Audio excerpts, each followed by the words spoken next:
Hi guys, it's Miss McCluskey, here to talk to you about nationalistic poetry and why it's nationalistic. So, throughout history, nationalism has been expressed through art, and in this case, it's expressed through poetry. Today, they're expressed in song lyrics, on video, etc., etc. So, one of the components and some of the ingredients of a nationalistic poetry are that it appeals to everybody's sentimentality. You want people to be happy or sad, or to pull at the heartstrings.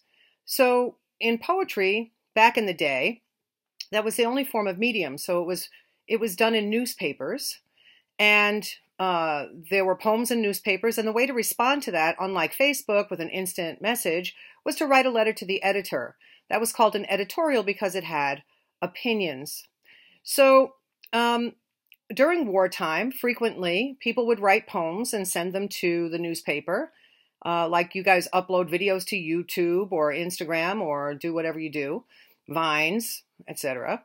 And the thing that made them popular in the poems was that they appealed to the sentiments through things like poetic devices like alliteration and repetition and sappy images, So in the following frames, we're going to look at the Star-Spangled Banner, and then we're going to look at another poem that was very popular at the time. And one of the things you need to think about is, why are these poems now forgettable? Why does it look like bad poetry as opposed to good poetry, high art as opposed to the popular thing that's happening?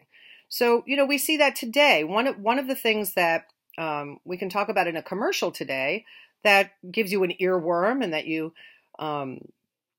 you never forget because it uses alliteration and repetition and even imagery, is the song 1877 Cars for Kids. Notice the Cars for Kids is alliteration. Notice that they repeat it over and over and over again so that it's in your head forever. There's a little catchy tune that goes with it. That means it has a lot of rhythm and meter. And it uses the word kids. Who doesn't want to help kids?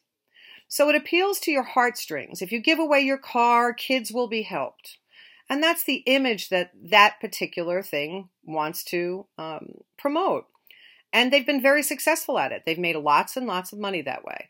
So in the following frames, you'll see a couple of different types of poetry, one of which you're going to have to deconstruct yourself.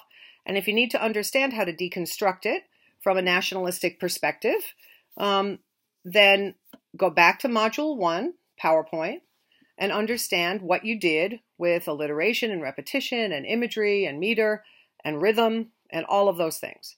So here's to God bless America. God bless any nation. Nationalism is meant to stir up the feelings of the crowd, much like it's happening today with all of the things that are going on in politics. Everybody's talking about, dirty things and junkyard bullies and stuff like that. In the meantime, that's what it is. And some of the art and the campaign commercials are going to have a lot of alliteration and repetition. Pay attention to those. That's what today's stuff does. Okay, so on to the next thing.